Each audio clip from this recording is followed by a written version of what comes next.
Welcome back, everybody. I'm your host, Scott Raffensperger. This is the Build Right Podcast.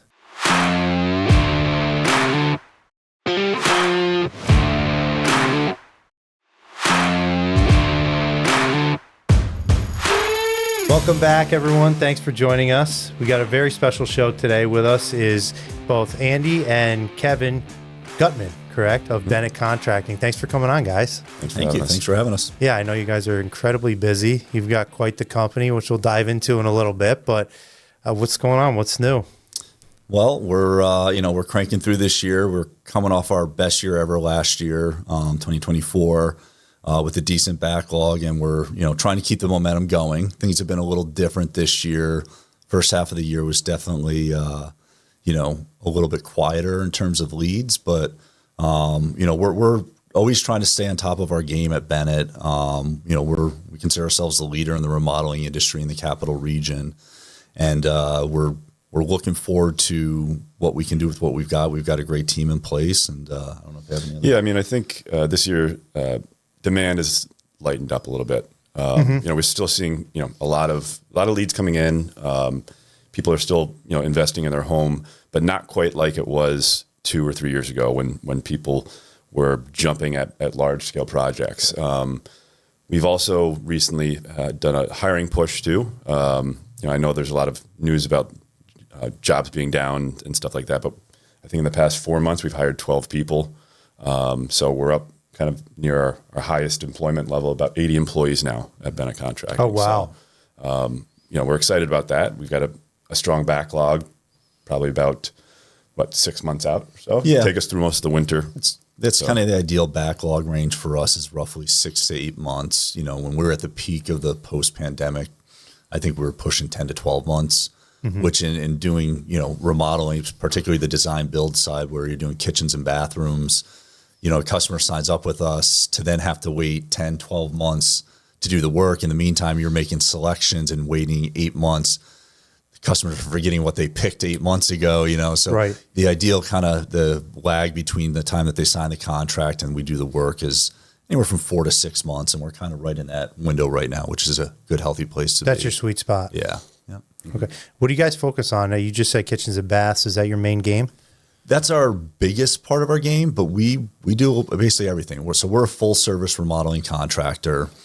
We do kitchens and baths, but we also do windows, doors, and siding. So we're in the replacement business. We do porches, decks, additions, basements. We even have a service department that does kind of more small handyman type projects. We don't really promote that from a lead generation standpoint, but more from customer service, existing customers. We have the ability to send them out and fix their sink or repair a window or something like that. So it's just a little bit of extra service that we can provide our customers. So really do it all. The core of our business and our mission is to develop lifelong clients that use us again and again. So repeat business is a big part of our vision. And the only way to do that is to have a diverse set of services that we provide. So it's not like we just do windows and doors. We just do kitchens. We want people to find us, work with us, enjoy it, and then hire us back for any other renovation on their home. So, as a first full service remodeler, we're handling everything from, speccing out the job to designing it. We have 4 designers on staff. We have our service department, which the core of that is to really serve our existing clients so that they don't have to go somewhere else for even small projects. So they call us for any need that comes up on their home. The things we don't do are like roofs, excavation, digging. We had a fun conversation about that before. We'll subcontract those things if it's integral to the project we're doing. But the core of what we do is carpentry focused. So, So you gave us a little bit of an overview of your company. Tell me about yourselves. How did you guys get started? Where'd you come from? Well, I was the first to get involved at Bennett Contracting. Neither of us actually have a true construction background. I mean, we grew up around Bennett Contracting. Our father and his business partner owned it together for about 40 years. So growing up in high school, we had our own jobs. We had our own kind of small business. We did lawns and snow blowing together. At times, we we had an older brother as well. When it kind of started with him, he had a few lawns and a few driveways. And then once he got older and end of high school, he transitioned it to me. I picked up some more lawns, some more driveways. And then as I got older, I transitioned it to Kevin. So we kind of passed it along the way, and it was a great source of income. We hired our neighbors, our kids that we were friends with in the neighborhood, to shovel the walkways while we did the snow blowing. And yeah. It was early entrepreneurship, though. Yeah. I mean, we learned a lot from that. Where'd you grow up? Delmar. Okay. Yep. So we went to Bethlehem, grew up there. And, we were doing that kind of summers and winters. And then occasionally on breaks, we would work for our father as a laborer. In the college years, yeah. We do summer break, winter break. So we ended up going to college. Actually, coincidentally, we both went to Geneseo. I followed suit with Andy, and I went there.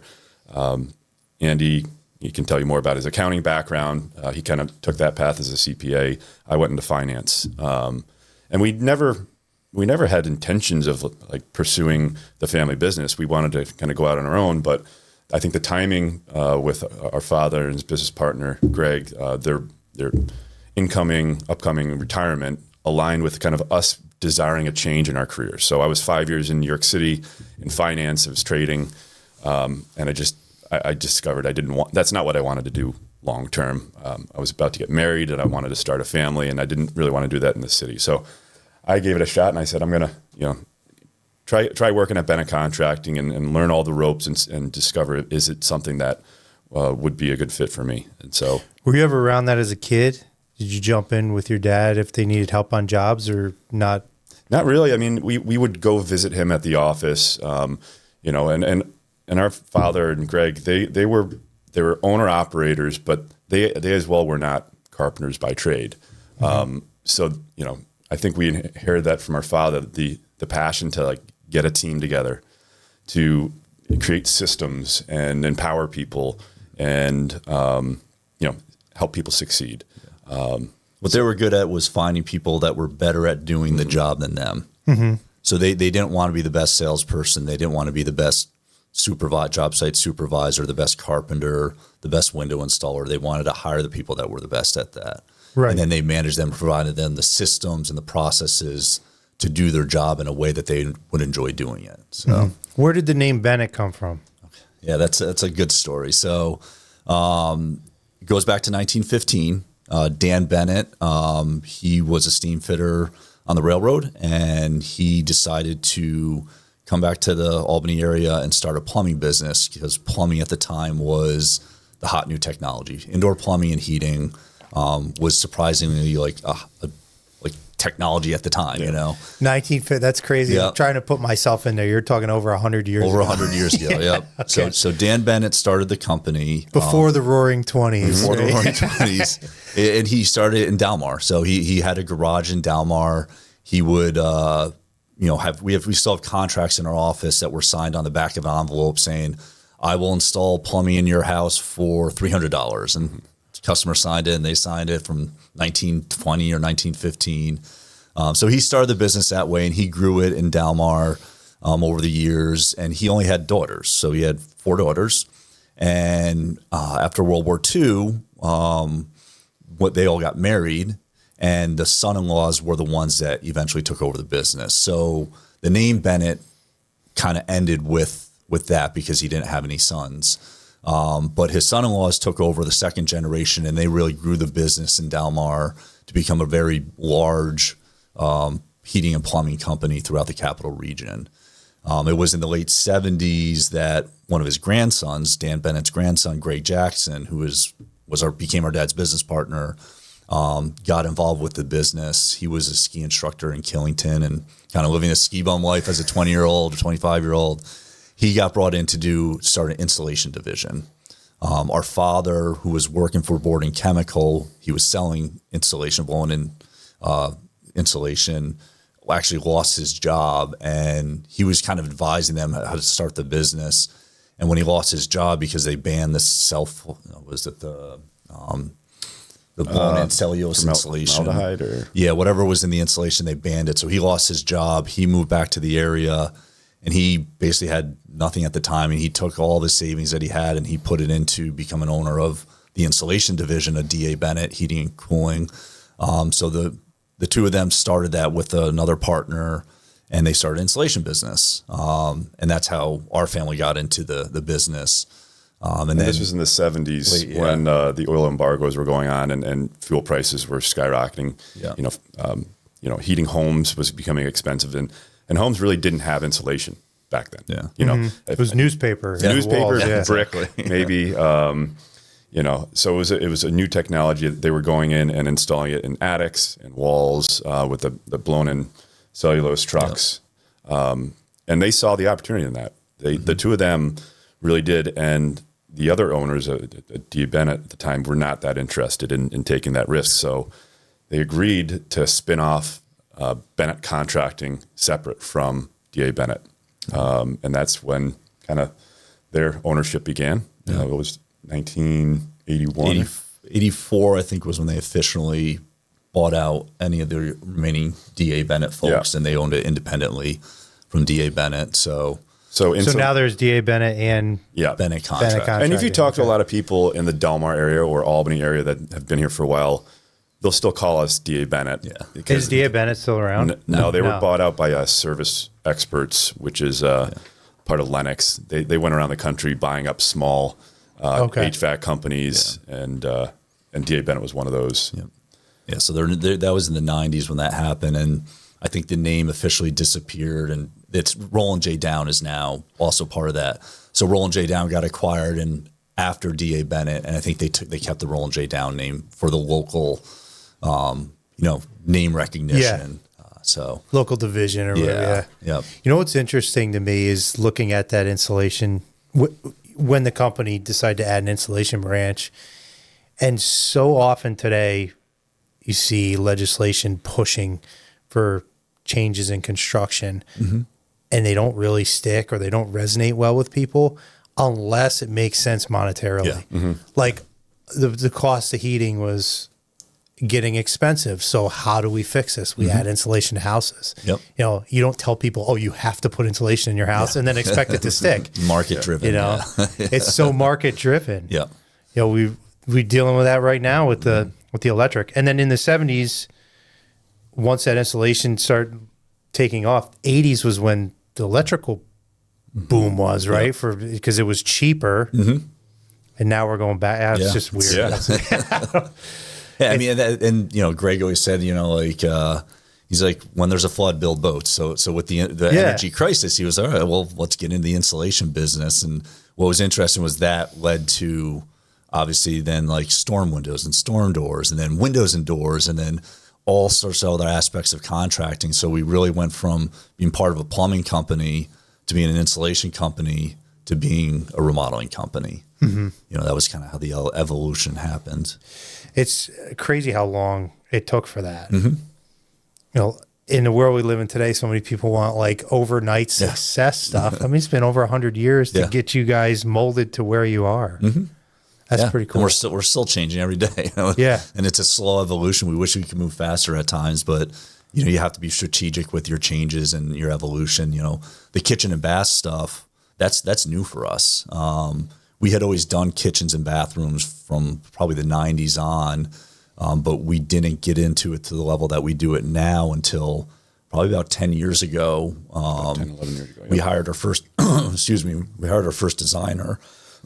Sorry. Yeah. We hired our first designer, and that kind of took us. And why don't you tell that, because that was kind of your area of. Yeah, I mean, we were doing kitchen and bath since the 90s, but it would be like we were the contractor. Go design a kitchen, bring us the renderings, we'll install it for you. And we were seeing that it was picking up. A lot more people were remodeling their kitchens and bathrooms back in the early 2010s, and we saw an opportunity that, hey, like, why don't we take full control of this project? Let's design it, because we're taking all the risk. As a contractor, if you're working off of someone else's designs, they just sell the cabinets to the homeowner. There's not much risk for them. Whereas if something's wrong with those cabinets or they're incorrect, we're stuck on that job. We're moving guys around. So we said, well, why don't we take full control of it? So we know what products we're using. We know how they're designed. And we can capture some margin too to cover those risks, right? So we began the process of vetting cabinet manufacturers. And over a period of the past 10 years, we've developed systems to incorporate the kitchen and bath business, whether it's tile design, cabinet, fixtures. We have our own plumbing, electrical plumbers and electricians on staff, so that's all in house too. Do you guys deal directly with the suppliers? Yeah. Okay. And in some cases, we're buying directly from the manufacturer. So we always want to have as direct access to the manufacturer as possible. So windows, doors, we buy directly from manufacturers. Oh, really? Yep. So where we can, we do. But there's obviously distribution methods that prevent us. Like we can't buy directly from Delta. There's Is there a volume cap on that? Like they'll say, well, we're not going to sell directly to you unless you install 5,000 windows a year.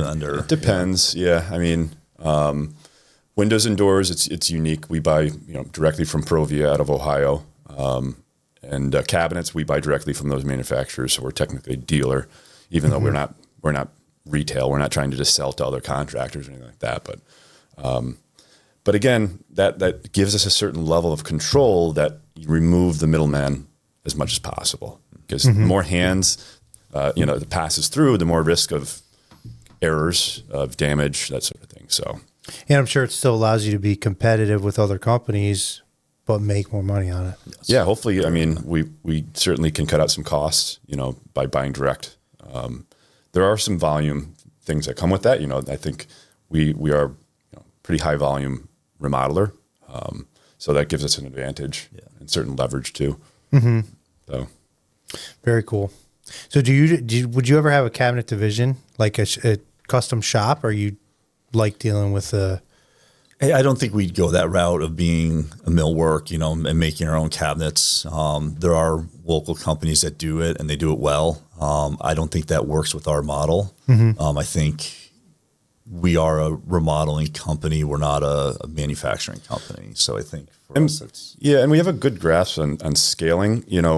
We do quite a large volume, and for us even to handle our own volume would be challenging. We need to work with vendors and manufacturers who can, suddenly we might have $100,000 in cabinets we need to order in 1 week, and I don't know that that's a different kind of business, fabrication, manufacturing versus general contractor. So we like working with our manufacturers who can handle the sudden ebbs and flows in volume. That's also why it's a challenge to work with some smaller vendors, say like a local cabinet shop here, because sometimes they wouldn't be able to handle a sudden influx, and then they can't quite meet the demand that we're facing. So yeah, seems like you guys really have a neat business perspective really on this, in running it. Take out the construction side of it. You're just running a business, and you're looking from the top down and making sure everything's moving properly, which a lot of people in this industry, myself included, don't do sometimes because we start off as an owner operator.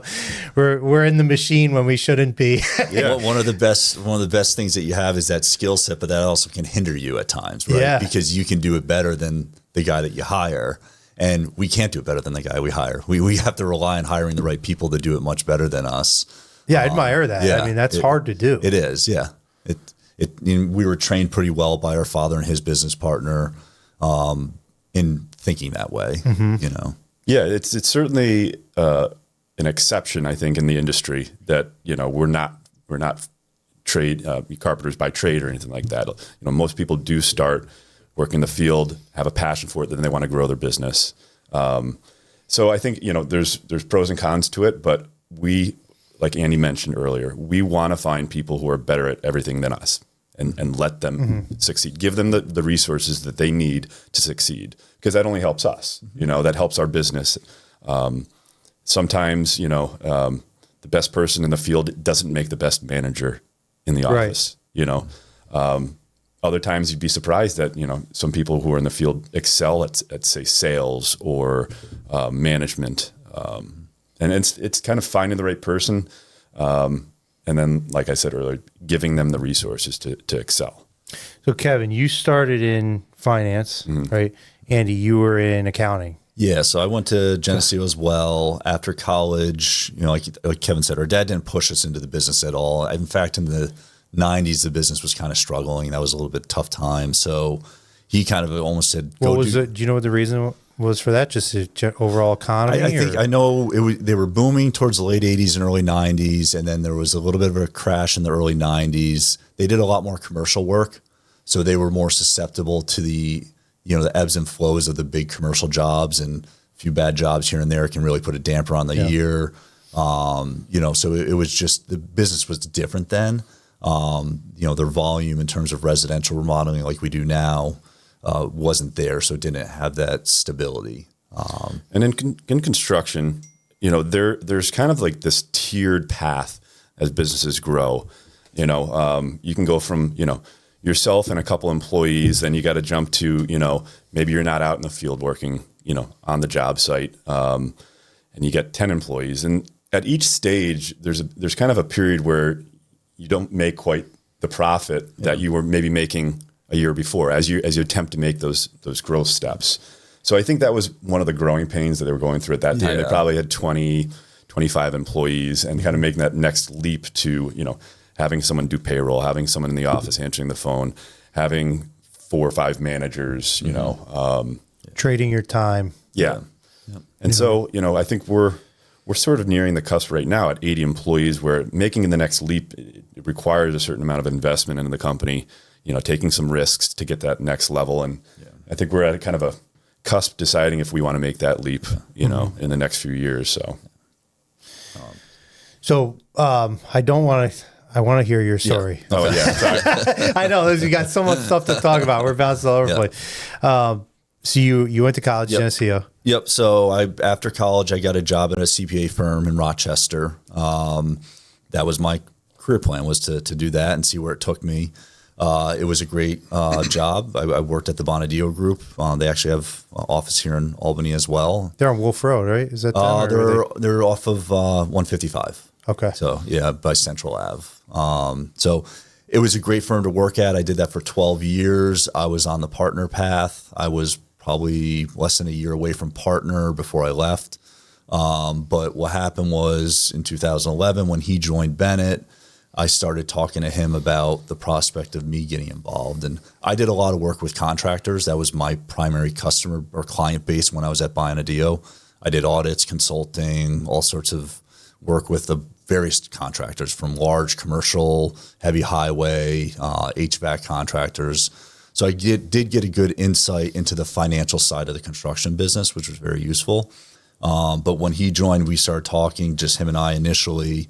Eventually, we started bringing my dad in the conversation, and that's when he decided to bring his partner, Greg, into the conversation about me coming on and Kevin and I representing the succession plan for the two of them. I think they were probably late 50s, early 60s at this point. Early 60s. Yeah, early 60s, around then. They didn't want to do it forever, but they liked what they were doing. Well, that's still pretty late. That's late in your career to start talking about it, though. Yeah. I mean, I'm sure it took a long time. Yeah, it was about a 10-year process from, he joined in 11, I joined in 14. They started showing us the ropes around that time. And they kind of brought us into the management team at that point. And they just kind of started slowly introducing stuff to us, handing stuff off that they were doing that they let us do. And for the next 4 or 5 years, we learned, from them how to run the business. We had the plan in place in terms of the structure for how it was going to happen, the buyout. That was planned for 2019. So in 2019, we took over the business as owners, but they remained as employees, kind of advisors to us. And the plan was for them to kind of scale down over about a 5 or 6 year period. And then COVID hit, and and it's the scale down. Yeah. So the succession plan went into effect. We took over in 19. In 2020, COVID hit. And, I remember looking to them and like, what do we do? And they're like, we don't know. Yeah. But it was actually kind of blessing in disguise, not just because it created a boom in our market, but it gave Kevin and I the ability to establish ourselves as the leaders of the business. So when we took over, they were still heavily involved. So optics-wise, I think some people were, well, who do I go to? Do I go to Paul and Greg? Do I go to Kevin and Andy? When they stepped back when COVID hit, and we took charge and handled that situation really well, it established us as the leaders of the company. And that was a game changer for us in terms of, where we can take this company and do it on our way. What in your mind told you I want to get into this family business? I'm done with accounting. You said you were on the path to partnership there, which could have been a very lucrative and successful career. Why did you want to make that jump, other than I'm sure you're close with your brother? But I wasn't passionate about what I was doing in the accounting world. Auditing companies, it doesn't provide a lot of value. Yeah. I mean, you need to do it for your bank, and you want to make sure your numbers are accurate, but it wasn't very fulfilling. Talking to Kevin, seeing what we're doing at Bennett, being a part of that, it's definitely fulfilling. yeah, To be able to transform people's homes, improve their lives. Even if I'm not the one physically doing it, I'm a part of the team that does it. It's rewarding. And I think we kind of discovered that as we went along. I mean, I think for me, one of the things that interested me was just entrepreneurship. Leading a team it intrigued me. And we grew up around our father, where we kind of saw him doing that from the sidelines. Like, we'd go into the office and we'd visit, and we saw how passionate the employees of Bennett Contracting were to work for him and with him. So I think that always intrigued me, and I'm sure you as well. And then after we got in the business, we actually saw firsthand, what the business was able to achieve, in our community. And it's not just talk. It's, you see people, after a project's done, and how happy they are, and the nice things they have to say about the team that did the work. And, we're actually a part of the community. We're improving homes, improving lives. And so I think, once we discovered that, we kind of got the bug, and we saw a lot of potential in what we could achieve. And so that was for me. I think being your own boss, I think everyone likes the idea of that, yeah. Until they realize you're putting 70 hours instead of 40. Yeah. And the buck stops to you. That's the decision, That's the problem. biggest challenge is when something arises, there's no one to go to. You have to be the decision maker, and you have to handle the problem. When you're not the boss, you have someone that you can always push it up to. So When the game's on the line, you want the ball in your hand or not? And Yep. I think most business owners, that answer is yeah. I want the ball. Yep. So when you took over, you started getting involved in Yep. Bennett. This was 14, you said, or 11? About 11. We moved up from New York City about 2011. How big was the company at that point? I want to say we're probably employee-wise around 50 or so employees. Revenue probably in the 6 to 7 million. So you're substantial size. Yep. You guys have grown that substantially, We're like pushing almost 17, double. 17 million now. Yeah. You said they were at 6.5, 7 million then with 50 employees. Now you're at 80, right? So less than double, and you're doing 2.5 times the revenue. Yeah. Is that because you were able to step back and tighten up and look where there were areas of waste, or deal with the manufacturers directly, or what attributed to that success? I think it's a couple things. I think one, bringing the design in-house allowed us to sell more products that we didn't sell. So the customer was going to these other places and buying them from the kitchen cabinet company, right? And then we would install them. So that's a volume increase right there without having to hire 20 new carpenters to do it. Inflation, I mean, obviously, the last several years, prices have gone up on products, which means we have to pass that price through. So I think a combination of those two are the biggest. Yeah. And I think we did gain a lot of efficiency in how we run our jobs. Yeah, definitely efficiency. And I think it was when I first joined, we really took a look at, a construction company with in-house labor where you're self-servicing, your own labor. Your limited capacity or the hours that those guys have to work, or the people in your team have to work. So you can only, make so much money charging for labor. Where you can grow a business is by reselling products, marking up materials. So, we saw opportunities, windows and doors, cabinets, countertops. That's where you can really grow a business and increase volume, is by selling things, in addition to the expert labor that we have. So And as you know, there's only so many people in our industry that can do good carpentry. It's not like they're just falling off a tree and coming to our office to hire. Because if we could expand even more if we had 10 new lead carpenters with the skill set to run jobs. We could handle that. It's just they're not there. So you're in Albany, right? Is that where your office is located now? Yep. You have one location? Yep. Do you see expanding that? I don't think so. We've talked about it. You know, our father had always dabbled with the idea of a second location, say in Saratoga or Glens Falls or Clifton Park. I don't think it's not in our strategic vision right now. I think we've got a great thing going with where we are. It creates more challenges if you have a second location and who's going to spearhead that area. Mm-hmm. So, yeah, and I think we identified that the market we have here in Albany, you know, I think our size is the right fit for it. I think, you know, demand is greater than what our capacity currently is. So we don't see necessarily a need to expand because I think, you know, we could probably grow, you know, to 25 million and still sustain the region that we cover here. Do you think that's a demand cap is around 25 for that area? I don't know. I mean, I think for what the workforce needs, yeah, I think with that would be hard to overcome much more than that. I think one thing that we miss out on a little bit is the demand north of the Twin Bridges. So we do work in Saratoga County. We have lots of customers up here, but we definitely are 80% of our work, maybe even 90% of our work is Albany, Schenectady, Troy, Bethlehem, Niskuna, Guilderland, East Greenbush. It's south of the Twin Bridges. We could definitely scale up if we had more of a presence north of the Yeah. Do you find it easier if you want to grow to take on another facet of the industry and try and mold that within your company?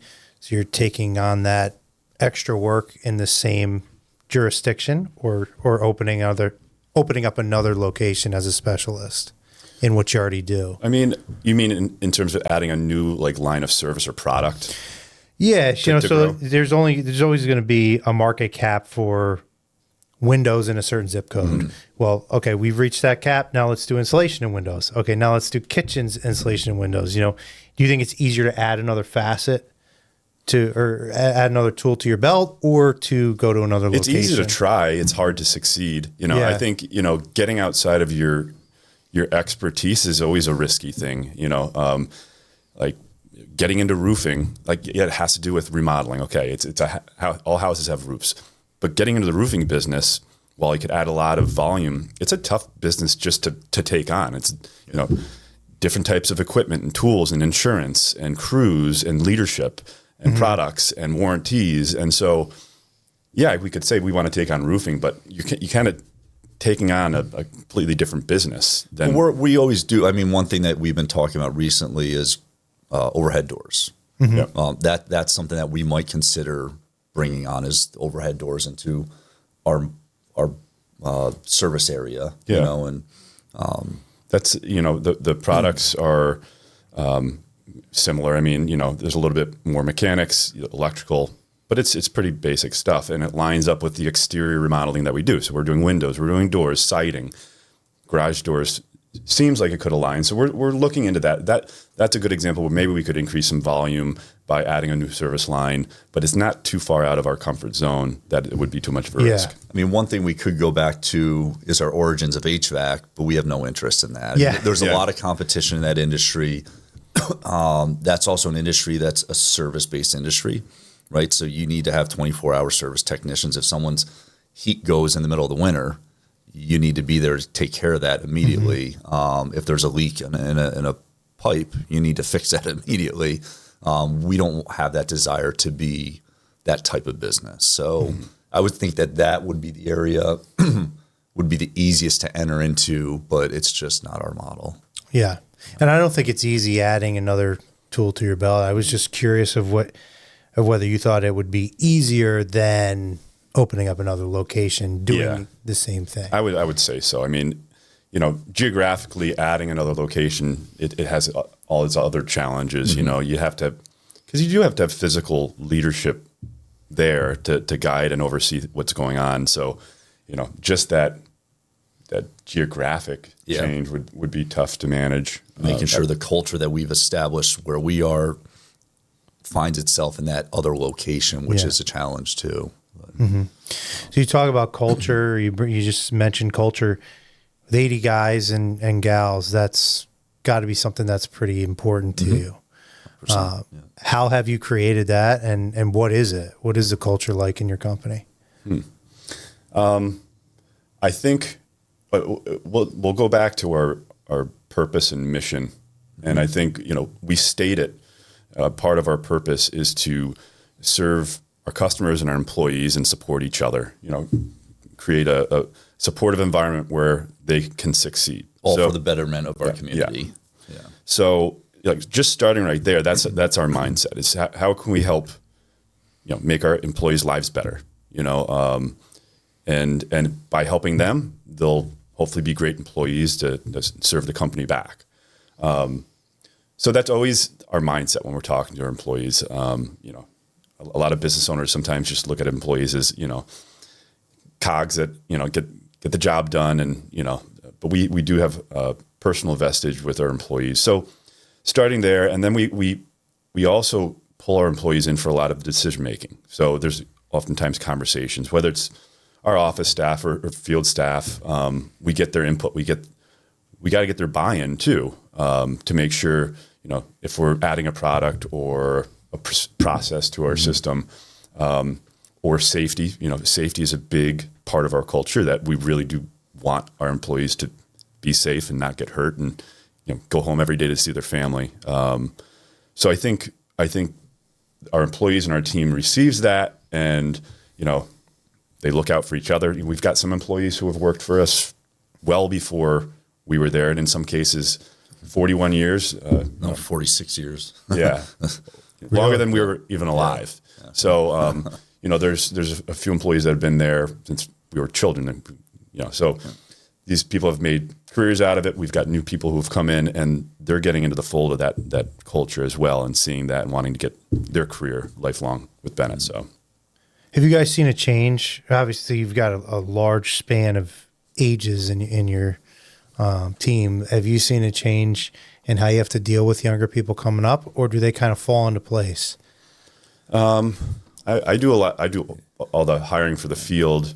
And what I've seen is you do need a little bit, like, let's say, under the age of 30, 35, they do seek a little bit more kind of support and validation. Coddling. A little bit. You can use the word coddling. I'll say it for you. You thought it. I said it.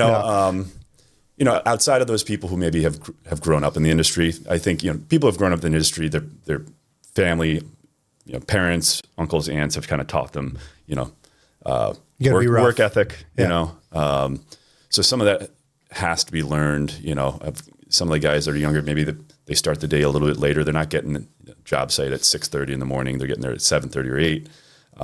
So sometimes we have a little bit of, I don't know, I can say conflict, but, the older generation, the old school versus some of the younger guys who kind of look at things a little bit differently. Yeah. And I'm a contrarian when it comes to this stuff. I think it's common misconception for people to assume that the younger generation is lazy or isn't ambitious. I think they are. I think they are ambitious. They are hardworking. You just have to find the right people. And we have plenty of senior employees that need coddling themselves, that need reassurance and need validation. I think it's age. A lot of times age is the difference, not necessarily generation. Younger people, they're newer to the work world, It takes them a little time to figure out, I got to do this to get ahead. I got to do that to get ahead.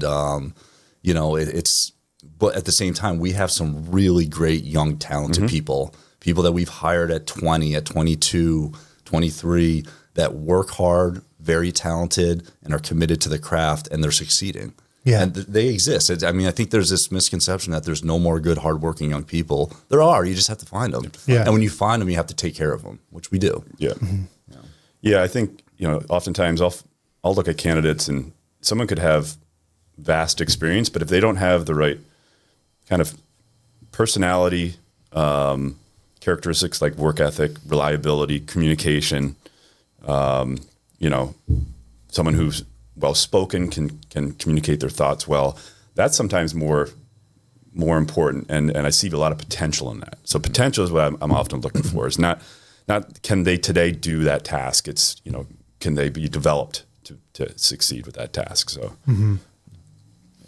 What does your day-to-day look like, Kevin? You first. What are your tasks at Bennett? I mean, a vast majority of our time is in the office, and it's a lot of meetings. Yeah. So it might be. Do you guys work together most of the day? Frequently. Yeah. I mean, we have our own areas that we focus on, so we're not stepping on each other's toes. Like he said, he does hiring. He's working with our vendors and production. I'm working with sales in the office. Yeah, we kind of have our lanes. Those inevitably overlap just because of we're a small business, and but a lot of it's maybe leading meetings, meeting with vendors. We still are involved in the operations. Like I said, I might be making phone calls, interviewing, maybe looking at our vehicle strategy. What trucks do we have? Trailers? Is there any equipment? And working with our equipment manager to strategize that stuff. And then occasionally, putting out fires, issue with an employee, maybe something happened on a job site, or a customer's not happy. Those are fewer and far between, but we'll step in to escalate those if they come up. How many trucks do you have going out every day? What is it, like 50? At least 50, and then counting the sales fleet as well. I mean, we just added 9 new trucks, pickup trucks for our lead carpenters. In our industry, usually the lead carpenters provide their own truck, and we'd made a huge decision a year ago to offer to our lead carpenters a company provided truck. Nice. We didn't require it. We offered it. Of the 25 lead carpenters, I think we had 9 or 10 that were interested in it. So we did the first go around, 9 of them got a company provided pickup truck, and it's beautiful. It's designed, the wrap that we put on it looks fantastic. That was one of the, we collect feedback from our team a lot of times, and consistently we're hearing, these guys are using their own pickup trucks. They're putting miles on it. We pay for the fuel, but they need repairs, they need tires, they need brakes, and a vast majority of that burden was being put on for work they were doing at Bennett. So we recognized that we just had to, at the right time, have the right strategy to implement a system. So we rolled this out at the start of 25 for our lead carpenters who are using their truck to pick up material, debris, trash out jobs.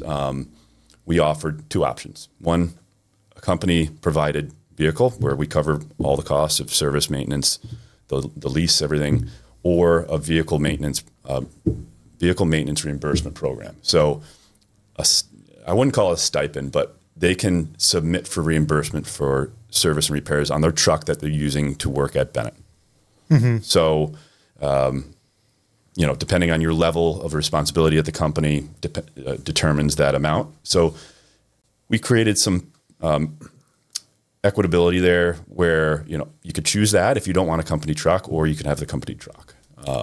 So big financial benefit for them, taking a few $1,000s in repairs off their plate, or giving them, a beautiful new truck that's not going to break down and have issues. So, but also probably easier for you than going through their expense reports and looking at all of the maintenance items and say, okay, this one is at this tier because you did the, I don't know how you would do it's a little, it's a little bit of added work, but it hasn't been that big of a burden.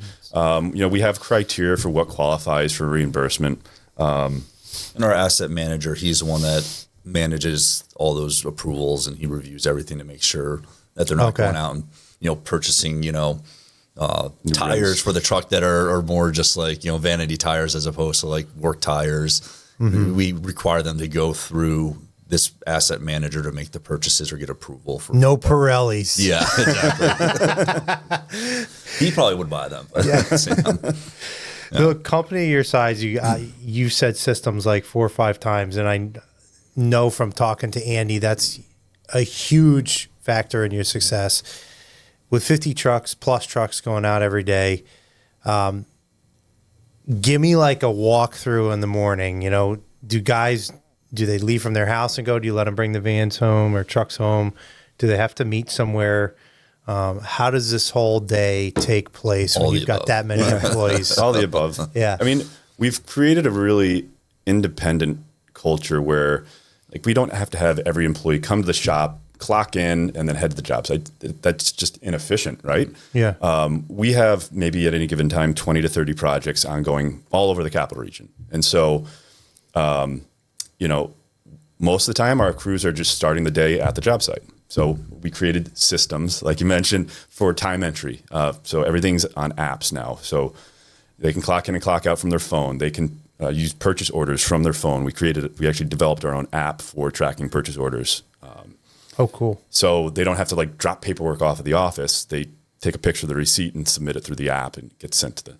So, but back to a typical day, we do have some crews that do start at our shop because say they're picking up material from our warehouse. Our window and door crews, siding crews, they start and end the day at the shop. But most of our kitchen and bathroom projects, they're going straight to the job site or maybe starting at Lowe's, Home Depot, Curtis, and picking up some materials for that day. As a remodeler, we're working Monday through Friday primarily. We're in people's homes. They live and work there. So they don't want us there at dinner time or on the weekend when they're trying to have their own personal time. So for people starting off in the industry that are hiring maybe their first 1 or 2 employees, how do you work with them as far as punch-in time? Do you say you can punch in when you get to the job? Do you punch in when you get to Lowe's? This is a conversation I've had with a lot of other contractors. I know my take on it, but I want to hear how you guys handle it. When they're starting work for us, so that would be if they get to the shop to do whatever, they get to Lowe's, Home Depot, or they get to the job site. Mm-hmm. So basically, that's the start of your day, right? So if you're going to Lowe's to pick up materials, we consider that the start of they're working for us at that point once they get to Lowe's. Mm-hmm.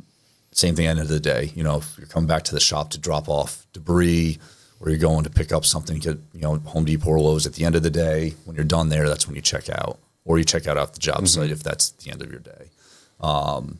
There are certain people that might be doing some paperwork, like there has to be some discretion in certain situations. Some guys might go home and do paperwork at home. They can write a note on there like, hey, did half-hour paperwork, can you add it to my time? Mm-hmm. Something like that. So we make sure the managers are reviewing that and making sure everyone's getting paid for the work time that they're working, because that's the requirement. Yeah. When I'm hiring people and interviewing or talking about it, I say what feels right. If you're contributing your effort and you're spending time on behalf of Bennett, that's work. So if you're going to start picking up materials, like you said, and the same goes the other way. You would want to be paid. What if I didn't pay someone while they're working? It's no different than them getting paid to not work. So I always say there's a field test. Like, what would you do if you had an employee and they were clocking in at home and driving to the job site? I said that doesn't feel right. The commute is everyone's own responsibility. So I try to have these conversations and just kind of get on a kind of common sense, ethical conversation. Obviously, not everything can be checked. Some stuff's going to slip through the cracks. But do you have oversight on that? Do you have people there's GPS on the time entry app. Yeah. All the records are there. How well the manager reviews it is up to the manager. Yeah. So we have to rely on the manager to do a proper job to check that they're doing the check-ins at the right place and the right time. But I think the oversight's there for the most part, and there are things always slip through. But yeah. I mean, and we have a culture of trust, and if that trust is broken, there's no like second chance. It's like we afford a certain amount of freedom and independence, and we expect in exchange that people are honest. And so if someone breaks that trust, unfortunately, you've broken the relationship. It's happened. Yeah, the time entry thing, it's happened. So I think the guys know, like I've had guys call me and say, I forgot to clock out. I left the job at 3, but I didn't clock out till I got home. I just want to let you know so you can change it. Like, it's a perfect example of just being honest and doing what's right. No different than if he forgot to check in and he told me, I've been there for 2 hours, but I forgot to check in. Okay, well, we'll pay you for the time you're there. So it's a two-way street. And I think with our level of managers in place, there are checks and balances there. And if someone chooses to maybe stray away from doing what's right, that eventually it'll come around and it'll be found out. Just alone our team, they look out for each other, our field staff. They'll call someone out if they see someone being unethical or doing something not the Bennett way. Is the term that the guys have kind of created that term themselves. There's the Bennett way. So I think it's self-correcting in a lot of ways. Well, guys, thank you for coming on. We're out of time now, but join us next week for part 2. We've got more to talk about with Andy and Kevin Gutman. I'm your host, Scott Raffensperger.